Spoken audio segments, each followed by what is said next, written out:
नहीं हो कोई दिक्कत। अब यही चीज को हम लिखा तो इसमें टाइम भी बहुत ज्यादा लगा, इसमें क्या हो टाइम भी कम लगा और आप लोग के दिमाग में सेट भी हो गया अच्छे से।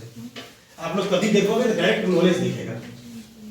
हम लोग का जैसे आप लोग देखेंगे हम लोग का जैसे टर्म क्या है, माया। एक टर्म जैसे आप लोग देखेंगे तो एक आप लोग को स्पिरिचुअलिटी का दुनिया में जाएंगे तो आप लोग को एक टर्म माया मिलेगा। माया का मतलब क्या होता है, एक तरह से मिथ्या। तो अब हम माइंड में जब बहुत ज्यादा लैंग्वेज आता है तब वो माया क्या होता है, क्रिएट होता है। क्यों माया क्रिएट होता है, क्योंकि जो इंफॉर्मेशन होता है उस लैंग्वेज में छुप जाता है। तो हम लोग जो मेडिटेशन करते हैं, ध्यान करते हैं, तो उस मेडिटेशन ध्यान के क्रम में क्या होता है, वही लैंग्वेज माइंड से रिमूव होता है धीरे धीरे, और जो इंफॉर्मेशन है सिर्फ वो माइंड में बच जाता है। तो उसके बाद क्या, तो अब जैसे क्या है, तो जैसे आप लोग ये एग्जांपल है गौतम बुद्ध का है, या इसको ये एग्जांपल से पहले आप लोग समझें। जैसे ये हो गया नदी हो गया, ये नदी को कुछ भी समझते हैं। जैसे यहाँ पर पानी है, ये ऐसे क्या है, पानी है, नीचे क्या है, इसे बालू है, ये क्या हो गया, बालू। ठीक है, अब इस पानी में आप क्या करें, डाल दे, क्या डाल दे, कीचड़ डाल दे। अब ऊपर से देखेंगे तो क्या ये बालू दिखाई देगा, नहीं दिखाई देगा। तो ये जो कीचड़ है, अगर हम लोग ह्यूमन लाइफ से कनेक्ट करें तो ह्यूमन लाइफ में क्या, मस्तिष्क में अश्लीलता। जब आपके मस्तिष्क में अश्लीलता आ जाएगा तो मस्तिष्क के अंदर की इंफॉर्मेशन आपको दिखलाई नहीं देगा। ठीक है, तो हम लोग बोलते हैं कि ये व्यक्ति पूरी तरह से माया में है, मिथ्या में जी रहा है। अब उसके बाद क्योंकि उसको अपने अंदर का जो नॉलेज है वो उसको दिखाई नहीं दे रहा है, अब सोचने समझने का उसका शक्ति ही खत्म हो गया। अब हम लोग इस कीचड़ को हटा देते हैं, कीचड़ नहीं है समझे। नेक्स्ट स्टेज में सिर्फ ये पानी को क्या करते हैं, गंदगी नहीं है, अश्लीलता नहीं है मस्तिष्क में, इस पानी को वाइब्रेट करवा देते हैं बहुत ज्यादा।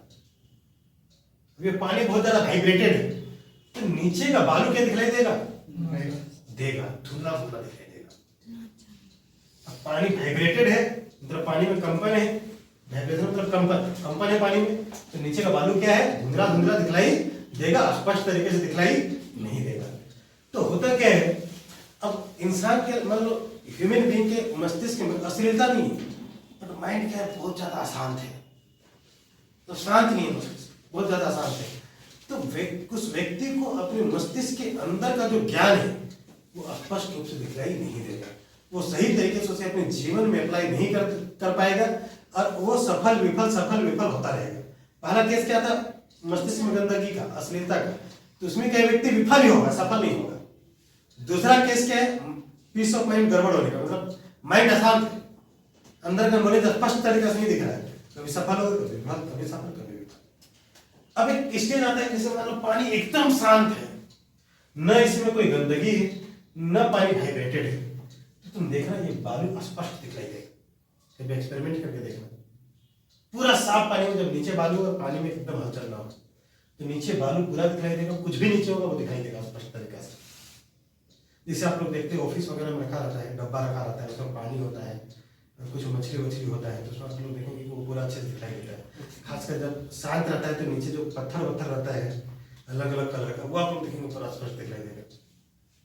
पानी हिलेगा तो हल्का हल्का धुंधला दिखाई देगा। तो अब ह्यूमन माइंड भी ऐसा ही है, जब आपका मस्तिष्क पूरा शांत होता है, कोई अश्लीलता नहीं होता, तो अंदर का ज्ञान आपको पूरा दिखाई देगा, और उस ज्ञान का आप अपने जीवन में अप्लाई कर पाएंगे उसमें ज्यादा अच्छे से। डिस्टर्बेंस आपके जीवन में उसमें नहीं होगा। आप घर में बैठेंगे तो पढ़ेंगे तो कब सुबह से दिन हो गया और कब दिन से रात हो गया, कब रात से सुबह हो गया, आपको पता ही नहीं चलेगा, इतना आप अपना पढ़ाई में खो रहेंगे। तो वो वैसे ही व्यक्ति का के लाइफ में उस तरह का होता है जो खो जाता है पूरी तरह से पढ़ाई में, जिसको दिन रात कुछ पता ही नहीं चलता है। जैसे इनका मकान मालिक बोलता है कि दिन रात पढ़ाई में खोया रहता है, इसको दिन पता चलता है ना रात पता चलता है, ये वहां पर रह रहा है ये भी लोगों को पता नहीं रहता है।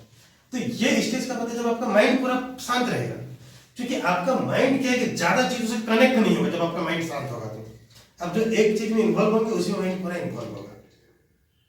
और जितना माइंड आपका अशांत होगा, जितना माइंड में गंदगी होगा, उतना ज्यादा चीजों से आपका माइंड कनेक्ट होगा, आप स्थिर रह ही नहीं पाएंगे।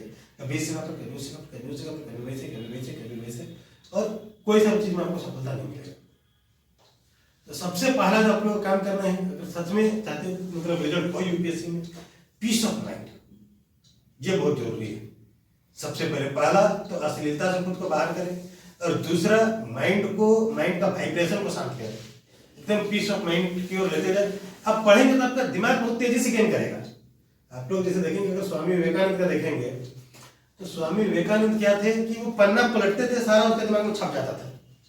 ऐसा क्यों होता? तो 1 घंटे के अंदर ही पूरा किताब खत्म कर देते थे, क्योंकि उसका पीस, पहला तो अश्लीलता उसके मस्तिष्क में गंदगी नहीं था, और दूसरा उसका माइंड का पीस का स्तर बहुत हाई था, बहुत high level peace of mind में वो जीते थे। तो माइंड उसका पूरा शांत था, तो जैसे ही देखते तो वैसे ही माइंड में स्कैन होकर छप गया, फिर पन्ना पलटे पूरा ही दिख गया, एक एक चीज दिख गया। आपका जो माइंड पूरा शांत रहेगा तो आप कुछ भी देखेंगे तो पूरा दिव्य दिखाई देगा। इसलिए दिव्य दिखाई देगा क्योंकि उस चीज का एक एक चीज को आप देख पाएंगे बारीकी से, आपका माइंड अगर पीस है तो। लेकिन आपका माइंड में गंदगी, आपका माइंड वाइब्रेटेड है, कोई सब चीज देखेंगे तो उसका एक एक चीज आपको दिखाई नहीं देगा। क्लास में भी आप बैठ करके भले 2 घंटा पढ़ेंगे, लेकिन पूरा 2 घंटा में जो पढ़ेंगे सारा आपका माइंड गेन नहीं करेगा। यदि आपके माइंड में अश्लीलता या आपके माइंड में वाइब्रेशन है तो आप क्या करेंगे, कुछ ही चीज को आपका माइंड गेन करेगा, क्योंकि कुछ समय इधर रहेगा, कुछ समय कहीं और चला जाएगा, कुछ समय कहीं और चला जाएगा, और इधर उधर कितना जगह आपका माइंड मूव कर रहा है आपको पता भी नहीं चलेगा जब आप क्लास में बैठे रहेंगे उसी समय। क्योंकि कारण क्या है कि आपका माइंड में बहुत सारा फोल्डर खुलेगा। माइंड में क्या है कि फोल्डर को बंद करने की जरूरत है माइंड को स्पीड चलाने के लिए। या कभी आप मान लीजिए रूम में बैठ कर पढ़ रहे हैं, अब किसी और के लिए दिल में नफरत उत्पन्न हो जाएगा, उसी नफरत में पढ़ रहे हैं लंबा समय, आप पढ़ ही नहीं पाएंगे सही से। जो चीज आप आधा घंटा में कंप्लीट कर सकते हैं वही चीज आप 4 घंटा में कंप्लीट करेंगे। ठीक है, आप जबरदस्ती उस चीज को दिमाग में सेट करने की कोशिश करेंगे, जबरदस्ती उस चीज को सीखने की कोशिश करेंगे और आप सीखेंगे। लेकिन आपका पूरा पीस ऑफ माइंड रहेगा, पूरा एकदम शांत रहेंगे, तब बैठेंगे ऐसे ही पढ़ेंगे, तुरंत तुरंत दिमाग में सेट होता चला जाएगा और आपको मजा भी आएगा पढ़ने में, और आप उसी चीज में खो जाएंगे। क्योंकि आपका माइंड का अधिकांश एरिया में कैप्चर उस चीज का होगा। पढ़ रहे तो वो पढ़ाई का कैप्चर, उसका आपका माइंड पीस है, कोई और उस पर कैप्चर ही नहीं किया, कोई और कब्जा ही नहीं किया है, तो सीधा जब पढ़ेंगे तो कब्जा कौन कर लेगा? वो किताब आपके दिमाग में कब्जा कर लेगा। तो आप उस किताब से आपका लगाव बहुत जबरदस्त क्रिएट हो जाएगा और आप उस किताब में ही खो जाएंगे। लगाव क्या होता है? मान लीजिए कोई लड़का कोई लड़की के बीच लगाव होता है, तो सामने वाला का जो होता है कि माइंड में कब्जा अधिक होता है। अब मान लीजिए आपके लाइफ में आपकी गर्लफ्रेंड आपके दिमाग में 60% कब्जा कर दी, तो आपको उसी के साथ वक्त गुजारना अच्छा लगेगा। अब कहीं बार पढ़ाई कर रहे हो, उसका कॉल आ गया, आपको लगेगा कि सर कितना जल्दी क्लास छोड़ दें ताकि हम जा सकें। ऐसा स्थिति उत्पन्न होगा क्योंकि आपका माइंड में उसका कब्जा है, आपका माइंड का अधिकांश एरिया में उसका कब्जा है। तो आपको क्या करना होगा कि जो दूसरे का कब्जा ऑलरेडी आपके माइंड में हो चुका है, उसका कब्जा को पहले हटाना पड़ेगा सबसे पहले, तब जाकर के आप पढ़ेंगे तो वो किताब का अचानक से आपका माइंड में कब्जा हो जाएगा,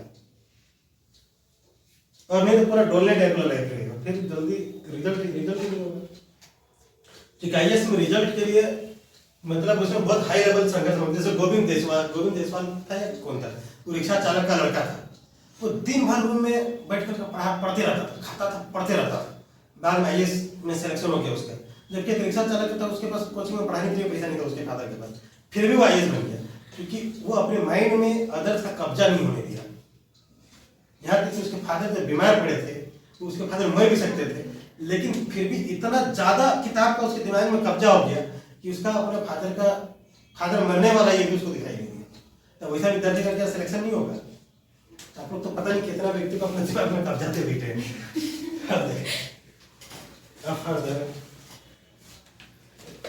क्योंकि इस स्टेज को कहीं ना कहीं हम भी जिए, वैसा नहीं कि मेरे दिमाग में किसी का कब्जा नहीं होगा, मेरे दिमाग में बहुत कब्जा है, मेरे गार्जियन का कब्जा है, और कितना कितना जैसे अब आप ही लोग को पढ़ा रहे हैं, तब आप लोग का भी मेरे दिमाग में कब्जा है, क्योंकि हम चाहते हैं कि आप लोगों को कैसे अच्छा से अच्छा कंटेंट दे, कैसे आप लोग बेहतर से बेहतर क्वालिटी आप लोग दे, तो कहीं कहीं ये कब्जा ही एक तरह से। अब ये सब सारा कब्जा से मुक्त हो जाएंगे, जगह पर सन्यासी के साथ पढ़े रहेंगे तो फिर रिजल्ट हो जाएगा। तो टीचर सब कैसे लेके आते हैं कि उन लोग पढ़ने में ठीक रहता है, लेकिन बहुत देर से रिजल्ट होता है, क्योंकि उसके दिमाग में भी कब्जा बहुतों का होता है। अब कब्जा का स्तर क्या है कि मान लीजिए जैसे आप लोग का मेरे दिमाग में कब्जा है, तो कब्जा मान लो इतना छोटा सा है, इतना छोटा सा है। अब किसी का कब्जा मान लो इतना बड़ा है, या किसी का पूरा दिमाग नहीं कर, अब जिससे क्या सुसाइड कौन करता है? सुसाइड वही करता है जिसके दिमाग में कोई एक इंडिविजुअल का बहुत ज्यादा कब्जा होता है। अब उसके बाद उस इंडिविजुअल से वो जैसा चाहता है वैसा उसको मिलता नहीं, वो बका जाता है, चारतला बिल्डिंग से कूद जाता है। तो कब्जा क्या होता है कि बहुत डेंजरियस है। आप दूसरे के दिमाग में कब्जा करें, अपने दिमाग में किसी को कब्जा करने ना दें, तब जाकर आप सफल होंगे। नेता क्या होता है, जो भी नेता होता है, फिल्म स्टार होता है, वो क्या करता है, दूसरे के दिमाग में कब्जा करता है, अपने दिमाग में कब्जा नहीं होने देता है। से वो उस पर काम करता है जिससे कि दूसरे के दिमाग में उसका कब्जा हो सके। और जितना आपका दूसरे के दिमाग में कब्जा होगा उतना आप सफल होंगे, जितना आपके दिमाग में दूसरा कब्जा होगा उतना आप विफल होंगे। अगर मान लो कोई प्रेम कपल है, तो मान लो फीमेल का कब्जा मेल के दिमाग में ज्यादा है तो फीमेल ज्यादा सक्सेसफुल है। अगर मेल फीमेल के दिमाग में ज्यादा कब्जा कर पाए तो वो मेल ज्यादा सक्सेसफुल, उसको ज्यादा फायदा मिलेगा। गिफ्ट किसको ज्यादा मिलेगा? सिंपल सा चीज है, जो सामने वाले के दिमाग में ज्यादा कब्जा कर पाया है उसी को गिफ्ट ज्यादा मिलेगा। गिफ्ट किसको कम मिलेगा? जिसका सामने का दिमाग में कब्जा कम है। तो अब जैसे आप लोग फिल्म देखते हो, उस पर खर्च करते हो, और कुछ जितना भी चीजें हैं वो सारा कब्जा के ही वजह से है। तो हमेशा क्या करें, खुद पर इन्वेस्ट करें। खुद पर आप इन्वेस्ट करेंगे तो आपका कब्जा दूसरा पर ज्यादा होगा। और अपने स्किल को डेवलप करें, खुद का स्किल को डेवलप करेंगे तो ऑटोमेटिक दूसरा पर आपका ज्यादा कब्जा होगा। आप देखिए, मान लीजिए आप जैसे हर व्यक्ति में हर चीज अच्छा नहीं होता है। हो सकता है आपका मन आपका शकल अच्छा नहीं है, तो शकल अच्छा नहीं तो आप शकल पर ज्यादा ध्यान ना दें कि शकल को हमको अच्छा करना है, फिर आप कमजोर रह जाएंगे और आप ही के दिमाग में दूसरा को ज्यादा कब्जा करेगा। अब शकल पर ध्यान न दे, अब कुछ और चीज पर बेहतर कर ले खुद। अब एरा सिंघल को ले, क्या एरा सिंघल स्मार्ट है?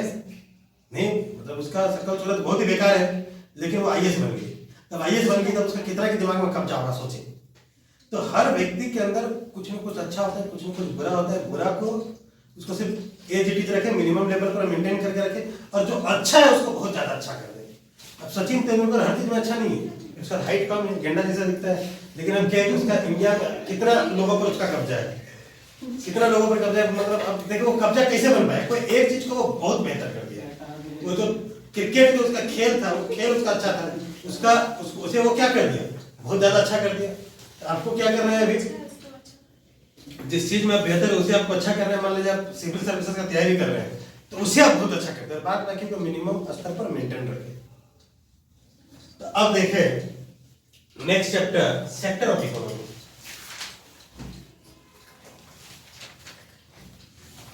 सेक्टर ऑफ इकोनॉमी, ये लिखा है था ना मैंने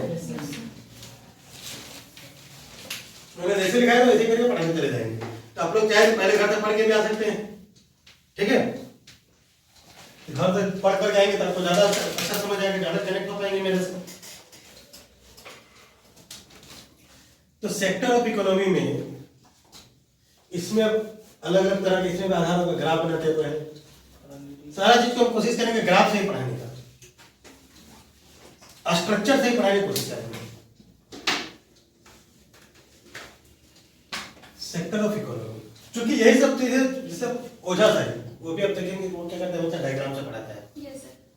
डायग्राम से पढ़ाता है, और जिसके डायग्राम और कहानी, तो जिसके कारण उसका टीचिंग क्या हो गया, अच्छा हो गया। तो लैंग्वेज वो ज्यादा यूज नहीं करते, आप लोग देखेंगे ओझा साहब। अगर आज वो लैंग्वेज ज्यादा यूज करने लगे तो उसका टीचिंग क्वालिटी क्या हो जाएगा, डाउन हो जाएगा।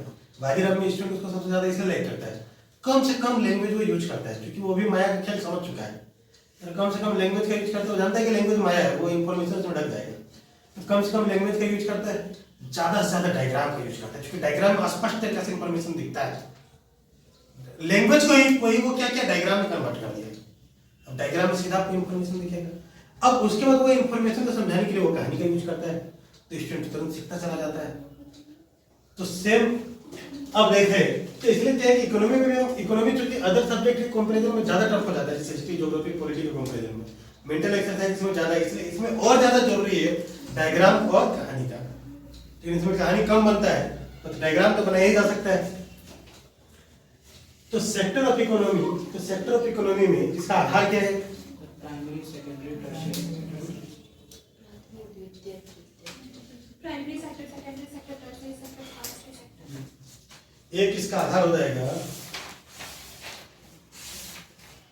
On the basis of ownership of means of production. वो उत्पादन के साधन on the basis of ownership, on the basis of ownership, एक ही आधार हो जाएगा। तो ओनरशिप के आधार पर क्या क्या हो जाएगा इसमें? प्राइवेट सेक्टर, पब्लिक सेक्टर और जॉइंट सेक्टर। प्राइवेट सेक्टर, दूसरा क्या? पब्लिक सेक्टर, और तीसरा क्या? Joint sector. Private sector, public sector, joint sector, जो कि on the basis of ownership. अब ये आप लोग पिछला चैप्टर से रिलेट हो रहा होगा, आपको दिखाई दे रहा होगा पिछला चैप्टर से रिलेट हो रहा है। अब on the basis of ownership के बाद next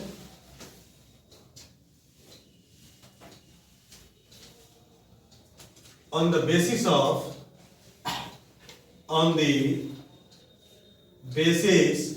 economic activity,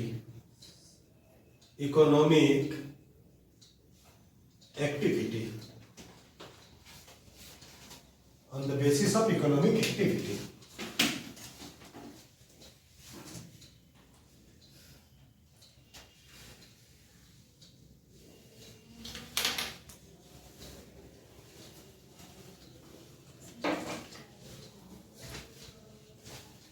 on the basis of economic activity। तो इकोनॉमिक एक्टिविटी के आधार पर, तो इकोनॉमिक एक्टिविटी के आधार पर क्या रहेगा? प्राइमरी सेक्टर, सेकेंडरी सेक्टर और टर्शियरी सेक्टर।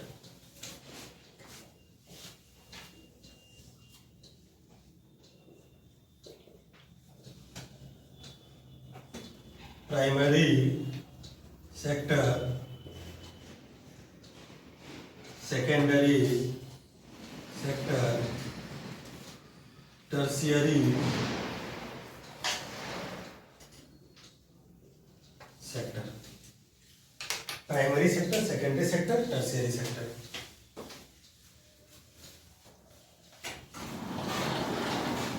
अब इसके बाद on the basis of size, on the basis of size, on the basis of size,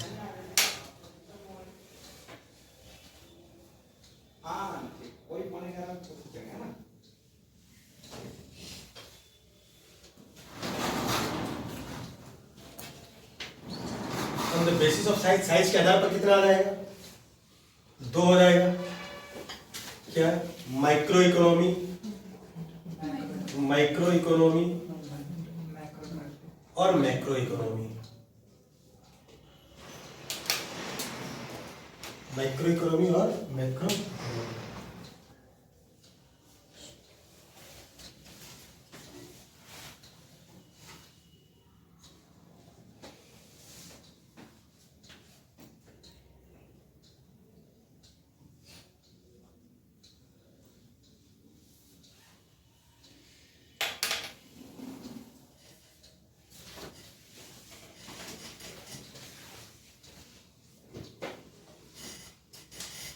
ये हमारा हो गया। अभी स्ट्रक्चर को पहले समझाते हैं, फिर कंटेंट लिखेंगे, ठीक है।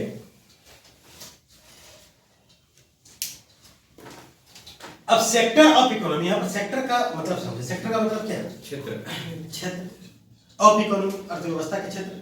तो पूरा कंट्री हो गया अर्थव्यवस्था, उसका अलग अलग सेक्टर। इसमें ये सब सेक्टर मिला करके कंट्री का होल सेक्टर मतलब कंट्री की इकोनॉमी। समझ आ गया? तो सेक्टर ऑफ एक सेक्टर मतलब क्या? सेगमेंट, एक तरह से कटिंग। जैसे अब इसका हम सेक्टर करेंगे तो इसको मतलब काट करेंगे, मतलब बांट देंगे, ऐसे काट देंगे। 1 2 3 सेक्टर हो गया इसका। अब मान लो जैसे इसी को हम, ये पेन हो गया पर इसका सेक्टर ये अलग हो गया, एक सेक्टर इसका ये हो गया। सेक्टर मतलब भाग समझे। और उसके इसको खोल देंगे तो एक भाग ये हो जाएगा, एक भाग ये हो जाएगा। समझ आ रहा है? ये हो गया सेक्टर, ऐसे समझे। तो सेक्टर ऑफ इकोनॉमी में मान लो on the basis of ownership, मतलब मालिकाना हक के, मतलब ये ओनरशिप मतलब मालिक के आधार पर, मालिक के आधार पर करेंगे कितना आ जाएगा? अब देश में जितना भी दुकान है देश में जितना भी दुकान है वो सारा दुकान मिला के मान लिया आप क्या, इकोनॉमी। ठीक है, इकोनॉमी मतलब क्या, जहाँ खरीद बिक्री होता हो, आदान प्रदान होता हो, अदला बदली होता हो, तो अदला बदली कहाँ होगा, जो भी अदला बदली होगा वो सारा दुकान ही तो होगा, तो देश का सारा दुकान मान ले मिला करके इकोनॉमी। तब उसमें कुछ दुकान क्या होगा, प्राइवेट होगा। प्राइवेट होगा मतलब क्या, उसका मालिक इंडिविजुअल व्यक्ति होगा। और कुछ दुकान, सारा दुकान में से कुछ दुकान प्राइवेट, कुछ दुकान क्या होगा, उसका मालिक पूरी तरह से गवर्नमेंट होगा। समझ आ रहा है? और उसका जो दुकान बच जाएगा उसका मालिक कौन होगा, प्राइवेट और गवर्नमेंट दोनों, उसको जॉइंट सेक्टर बोलेंगे। समझ आ गया? प्राइवेट सेक्टर में मालिक कौन, निजी व्यक्ति, इसमें मालिक कौन, सरकार, और इसमें मालिक कौन, दोनों का पार्टनरशिप एक तरह समझ, दोनों मतलब दोनों के इन्वॉल्वमेंट। ये क्लियर हो गया द बेसिस ऑफ ओनरशिप? कोई दिक्कत किसी को नहीं ना? अब इसमें देखिए, on the basis of economic activity, economic activity के आधार पर, तो इकोनॉमिक एक्टिविटी के आधार पर क्या है, primary sector, secondary sector, tertiary sector. यह आ गया। तो प्राइमरी सेक्टर मतलब क्या, हर वो चीज जो एक रूप से दूसरे रूप में रूपांतरित नहीं हुआ है, मतलब क्या है, नेचुरल रिसोर्सेस एक तरह से, या इसे हम लोग क्या कहेंगे, जैसे एग्रीकल्चर, रॉ मेटेरियल एक तरह समझे, एग्रीकल्चर ये किसमें आ जाएगा, प्राइमरी सेक्टर में। और उसके बाद एज इट इज क्या, फिशरी जो मछली वाला है वो किसमें आ जाएगा, प्राइमरी सेक्टर में आ जाएगा।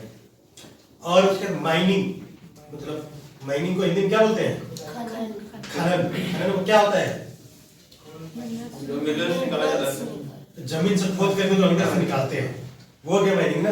तो वो क्या रहता है, एज इट मतलब ह्यूमन बीइंग उसको एक रूप से दूसरे रूप में ट्रांसफॉर्म नहीं किया है। तो हम लोग जो इंसान है उसको पहला रूप से दूसरा रूप में नहीं बदले, वो किसमें आ जाएगा, प्राइमरी सेक्टर में। जैसे फॉरेस्ट्री, जंगल, वो पहले ही रूप में, हम लोग उसको दूसरा रूप में परिवर्तित नहीं किए हैं, तो फॉरेस्ट्री क्या हो जाएगा, प्राइमरी सेक्टर। जितना भी नेचुरल रिसोर्सेस है ये सब किसमें आ जाएगा, प्राइमरी सेक्टर। समझ आ गया? हस्बेंड्री प्राइमरी सेक्टर में, हस्बेंड्री, हस्बेंड्री हस्बेंड्री को क्या बोलते हैं, मतलब पशुपालन। पशुपालन। तो पशुपालन हमारा किसमें आ जाएगा, प्राइमरी सेक्टर में आ जाएगा। उसमें भी एक रूप से दूसरे रूप में वो क्या हुआ है, ट्रांसफर हुआ है क्या, नहीं हुआ है। समझ आ गया? ये सब सारा जितना भी नेचुरल है, पहला वाला स्टेज पहला रूप में है, वो सारा किसमें आ जाएगा, प्राइमरी सेक्टर में। पहला रूप से जो दूसरा रूप में आ गया मतलब वो किसमें आ जाएगा, सेकेंडरी सेक्टर। मतलब ह्यूमन बीइंग जैसे एक रूप से परिवर्तित करके दूसरे रूप में लेते आया तो वो क्या हो जाएगा, सेकेंडरी। मतलब कोई एक वस्तु था, वो उसका जो रूप था, वो रूप को अगर ह्यूमन बीइंग बदल दिया और कुछ और बना दिया तो वो क्या आ जाएगा, सेकेंडरी। समझ आ रहा है? फिशरी में वहां पर ह्यूमन बीइंग एक रूप से दूसरे रूप में ट्रांसफॉर्म नहीं किया था, उसके बाद पहले रूप में था। और पहला रूप में लाने वाला ह्यूमन बीइंग हो या पहले रूप में वो रहने दिया हो, तो सब सारा प्राइमरी में आएगा। अब उसका हस्बेंड्री में भी ह्यूमन बीइंग एक रूप से दूसरे रूप में से ट्रांसफॉर्म नहीं किया था, तो भी क्या किसमें आ जाएगा, प्राइमरी में। फॉरेस्ट्री, उसमें भी ह्यूमन बीइंग एक रूप से दूसरे रूप में ट्रांसफॉर्म नहीं किया, वो भी किसमें आ जाएगा, प्राइमरी में। खनन में उसमें ह्यूमन बीइंग एक रूप से दूसरे रूप में ट्रांसफॉर्म नहीं किया, तो भी किसमें आ जाएगा, प्राइमरी में। कभी कभी खनन को सेकेंडरी में रख देते हैं, बट वो सेकेंडरी नहीं, प्राइमरी। अधिकांश जगह आपको प्राइमरी ही लिखा हुआ मिलेगा।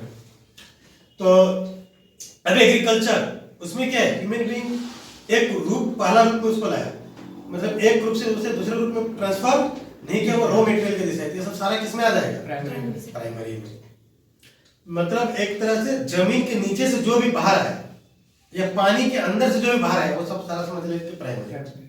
शॉर्ट में से समझ ले, जमीन के नीचे से जो भी बाहर आया या पानी के नीचे से जो भी बाहर आया वो किसमें, प्राइमरी। समझ आ गया? या जो अपना वास्तविक स्वरूप में रहा, जमीन के नीचे से बाहर आया, पानी के नीचे से बाहर आया, या जो वास्तविक स्वरूप में रहा, वो सब सारा क्या, प्राइमरी। मतलब जो पहला स्टेज में। सेकेंडरी क्या आ जाएगा, सेकेंडरी सेक्टर में, सेकेंडरी सेक्टर में क्या आ जाएगा, मैन्युफैक्चर। ठीक है? तो अब ये पेन, ये प्राइमरी सेक्टर में, सेकेंडरी सेक्टर में, सेकेंडरी सेक्टर में। इसका वास्तविक स्वरूप कुछ और था, कुछ और से ये कुछ और बना है, ये सेकेंडरी हो जाएगा। अब जो आप लोगों के पास कॉपी है, ये कॉपी क्या है, प्राइमरी सेक्टर सेकेंडरी है, सेकेंडरी। ये क्या था, पहले पेड़ था और अब क्या बन गया ये कॉपी। जो पहले ये पेड़ था वो किसमें था, प्राइमरी, वो पेड़ ये कॉपी बन गया, क्या हो गया सेकेंडरी। अब ये कॉपी फिर नोट्स बन जाएगा, तो नोट्स क्या हो जाएगा, तब भी सेकेंडरी रहेगा। एक ग्रुप से दूसरा, दूसरा से तीसरा, तीसरा से चौथा, चौथा से पांचवा, वो जितना भी रूप बदल ले वो सारा सेकेंडरी। पहला वाला रूप सिर्फ प्राइमरी है। समझ आ गया, पेड़ से बन गया कॉपी, पेड़ से बन गया कागज, तो कागज भी क्या सेकेंडरी।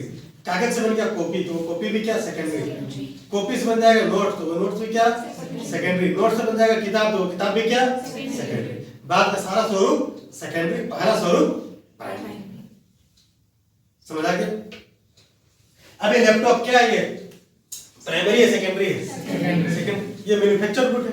अब एक रूप से दूसरा रूप में ट्रांसफर हुआ, मतलब वो क्या हुआ, मैन्युफैक्चर हुआ, इसलिए हम लोग सेकेंडरी सेक्टर को क्या बोलते हैं, मैन्युफैक्चरिंग सेक्टर कहते हैं। और प्राइमरी सेक्टर को इसलिए बहुत सारी जगह पर एग्रीकल्चर सेक्टर भी कह दिया जाता है, कृषि क्षेत्र में। बट कृषि के अलावा और भी चीजें प्राइमरी में आता है। तो सेकेंडरी समझ आ गया। जितना भी इलेक्ट्रॉनिक्स चीज है वगैरह वगैरह वो सब सारा किसमें आ जाएगा, सेकेंडरी। सर डीजल पेट्रोल ये सब सारा सेकेंडरी में आएगा। तो अब देखिए जैसे अब सिंपल समझो, पेट्रोल क्या हो जाएगा, सेकेंडरी हो जाएगा। क्यों, क्योंकि उसका रॉ मटेरियल कुछ और था, जमीन से नीचे, जमीन के अंदर से जैसा वो निकला था वैसा वाला स्टेज में वो क्या कहलाएगा, प्राइमरी। अब उसको साफ वाफ करके कुछ करके फिर गंदगी वगैरह हटा करके और कुछ करके प्यूरिफाई करके फिर उसको क्या बनाया जाता है, पेट्रोल। तो पेट्रोल क्या हो गया, सेकेंडरी। अब जैसे पानी में भी देखें, नदी का पानी क्या हो गया, प्राइमरी, वो नेचुरल है।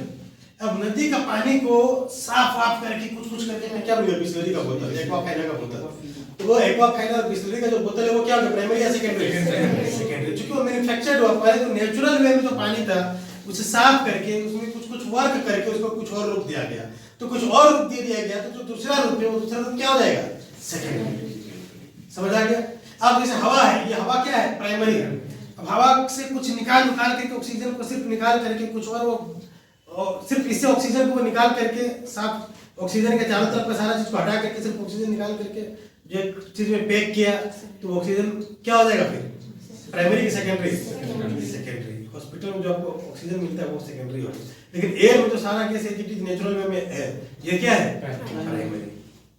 समझ आ रहा है, मतलब रूप में परिवर्तन आएगा तो वो क्या हो जाएगा, सेकेंडरी। और पहला वाला जो रूप रहेगा वो क्या होगा, स्टील्स में जो यूज होता है सर कोल, वो भी सेकेंडरी है। स्टील इंडस्ट्री में जो यूज होता है कोल, हाँ वो सेकेंडरी है, सेकेंडरी। स्टील इंडस्ट्री में जो कोल यूज होता है, कोल, हाँ, तो कोल क्या होता है, सेकेंडरी। कोयला रिफाइन किया जाता है सर, उसके बाद कोयला कोल यूज होता है। अच्छा, तो सेकेंडरी रिफाइन करके यूज होता है। सिंपल से समझ ले, एक रूप से दूसरा रूप में जैसे ही गया वो क्या हो जाएगा, सर अगर उसका पहला रूप कुछ और था, जैसे पेट्रोल का हम लोग यूज किए प्राइमरी से निकाले सेकेंडरी होना है, और उसका जो वेस्ट मटेरियल को कहीं और यूज कर दे रहे हैं तो उसका भी कोई और रूप दे दिया, वो भी सेकेंडरी होता है। टर्सरी हो जाएगा सर। नहीं, टर्सरी नहीं, टर्सरी भी अलग है। टर्सरी में कुछ आएगा ही नहीं, सर्विस है। सर्विस है। ये सब होने के प्राइमरी अभी टर्सरी पर दिमाग ही नहीं लगा रहे, टर्सरी में अभी लॉजिक क्लियर हो जाएगा। प्राइमरी मतलब जो नेचुरल वे में है, सेकेंडरी मतलब जो एक रूप से दूसरे रूप में परिवर्तन हो गया। और टर्सरी क्या हो जाएगा, सारा सर्विस जैसे आप छू नहीं सकते। अदर देन अब पेट्रोल हो गया, वेस्ट मटेरियल भी उसे आप छू सकते हैं, तो गुड्स हो गए तो टर्सरी निकालेंगे। एयर सर, समझ आया, टर्सरी सेक्टर को हम लोग सर्विस सेक्टर में बोलते हैं। ये सब कम्युनिकेशन का कब जैसे हम आपको टीचिंग दे रहे हैं, मेरा टीचिंग क्या हो गया, टर्सरी सेक्टर, आप छू नहीं सकते। व्यापार क्या हो गया, टर्सरी सेक्टर, उसमें भी कहते हैं कि गुड्स को मैन्युफैक्चर नहीं होता है, जो गुड्स मैन्युफैक्चर होगा तो वो किस में आएगा, सेकेंडरी में आएगा। तो ये प्राइमरी सेक्टर को बहुत सारी जगह पर एग्रीकल्चर सेक्टर बोला जा रहा है, इसे लिख ले आप यहाँ, एग्रीकल्चर सेक्टर भी इसको बोल देते हैं हम लोग, जबकि एग्रीकल्चर के अलावा कुछ और भी यहाँ आता है। अब सेकेंडरी सेक्टर को क्या बोल देते हैं, मैन्युफैक्चरिंग सेक्टर भी बोलते हैं, इसका जो कोर है मैन्युफैक्चरिंग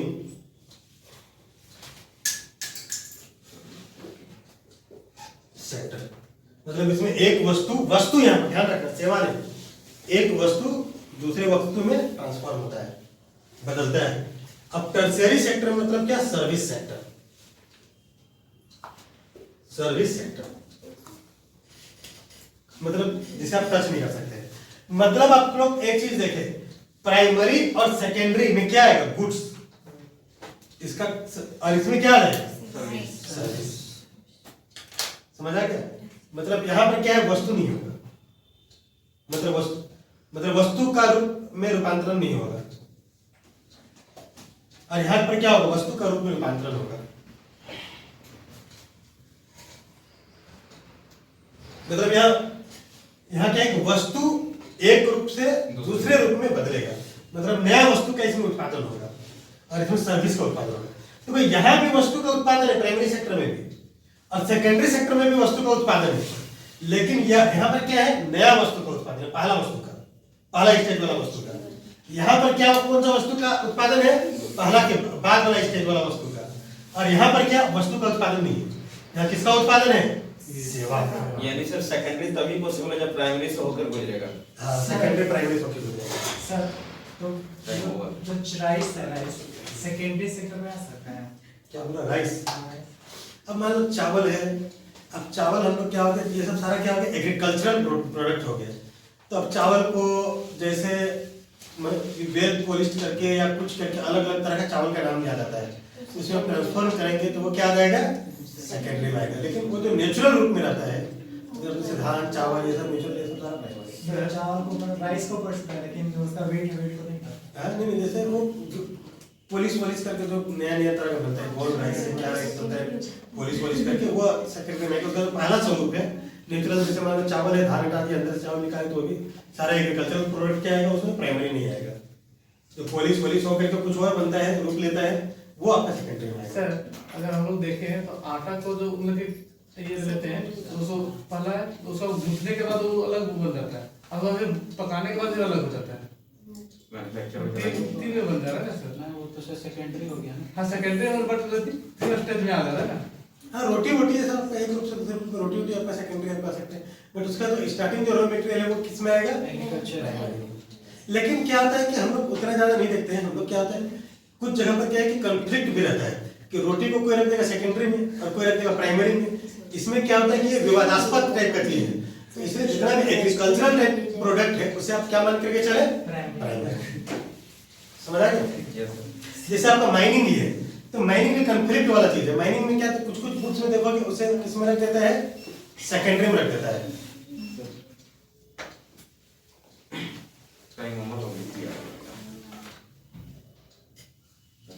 हम ऑफलाइन नहीं किया है ना।